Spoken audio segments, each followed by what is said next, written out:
Most of us learn that we have a personal identity, and that we just learn to think in terms of this personal identity, and so our thinking all relates back to this personal identity and its well-being, and our speech that relates to this personal identity and its well-being. Through our speaking, we're able to communicate what it is this personal identity needs for itself in order to feel comfortable in the world.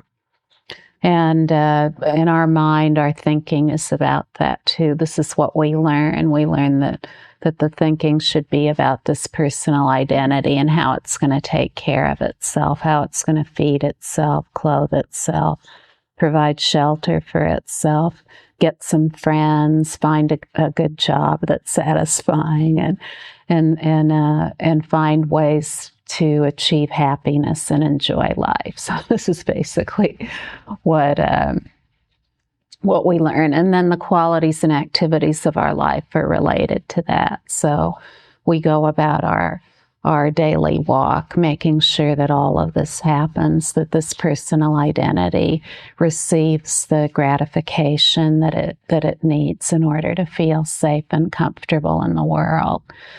Now, even though we learn that, that's only one very limited way of relating to who we are. The true reality of what each human being is, no matter who that human being is, no matter where they live, no matter what they look like, no matter how old they are, how smart they are, or whatever they are, the true nature of every human being is the wisdom body. And that wisdom body has naturally endowed in it a mind and speech and qualities and activities that are dedicated to the benefit of the whole.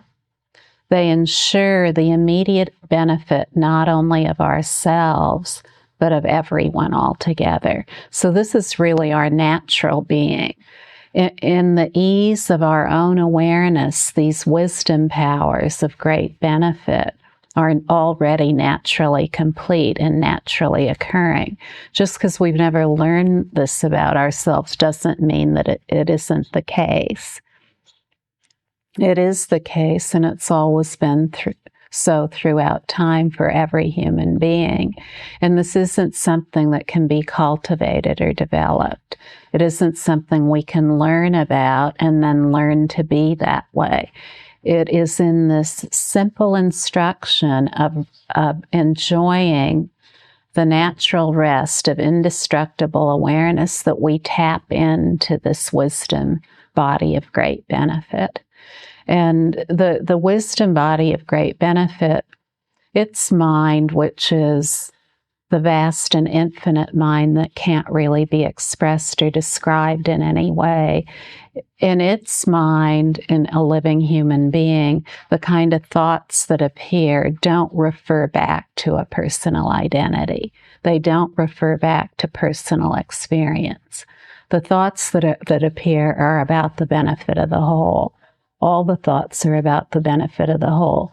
And as each person is the part of the benefit of the whole, immediate needs are ensured, whatever they are. The immediate needs of ourselves are ensured. And the emotions, too, rather than referring back to a personal identity, the emotions are all free form and spacious, completely free in the immediacy of perception. And the emotions, too, don't relate back to only a personal identity. The emotions, when experienced, are the emotions of all beings. The emotion of anger can arise, or sadness, or whatever it is, but rather than it being an emotion dedicated to a personal identity, in the natural openness of that emotion, it's realized that this emotion is something shared by all beings. So you see, this is a dramatically different way of experiencing ourselves. And The speech too is dedicated to this. The speech of wisdom is dedicated to speaking in an authentic way, to speaking in a way that guarantees authentic meaning rather than made up meaning based on thinking and describing everything.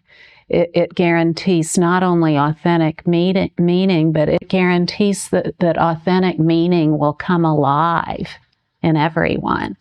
So this is very powerful speaking. It's completely beyond ordinary speaking. It doesn't require Toastmasters or any scripts or anything like that. It's naturally free-flowing. It's the melodious song of awareness, of indestructible awareness that can't be contained in any way.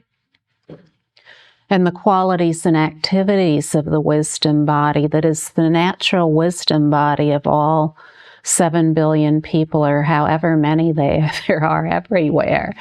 The qualities and activities of the life are completely exalted in every moment in an effortless way, but with immensely high, powerful, and forceful energy.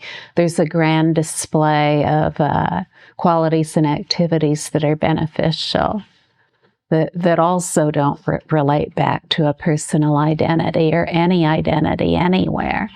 They're the qualities and activities of the basic space of awareness that's never been tied up in any kind of personal identity. So you see, if we only learn one way we can be, that's all we know about ourselves. And if we insist upon that, then that's how we'll live our life. But all the while in the complete relaxation of the immediacy of what's right here, the big smile of everything as it is, it's completely relaxed and at ease. Everything is perfect all at once. Once we start to say, oh no, it's not perfect, there's something over here that's not perfect, then we step out of our inherent capacity to live as the wisdom at the basis, the wisdom that is the ground of all being. In terms of the just ongoing practical everyday awareness of living a life, whether we're in intimate relationships or friendships or whatever they are, there's just a supreme boldness in every moment. There aren't any scripts or anything at all like that.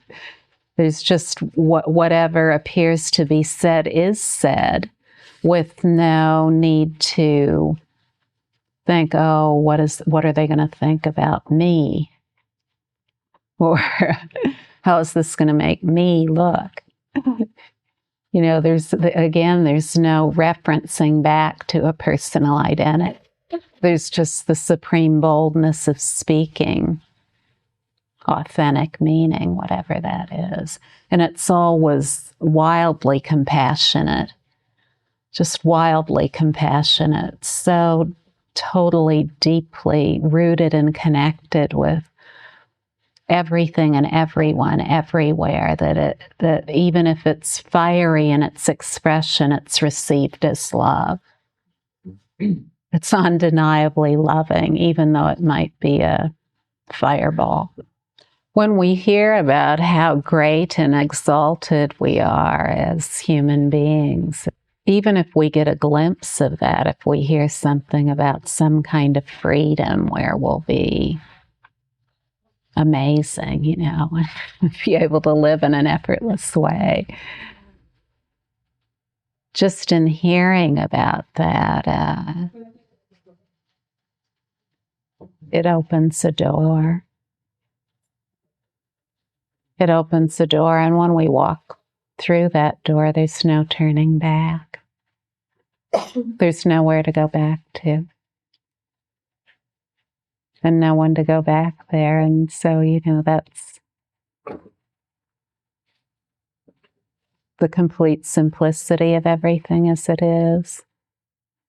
Completely uncontained by any philosophical constructs or frameworks. Just the complete ease of being that brings an incredible shine to the skin and a smile to every cell of one's being.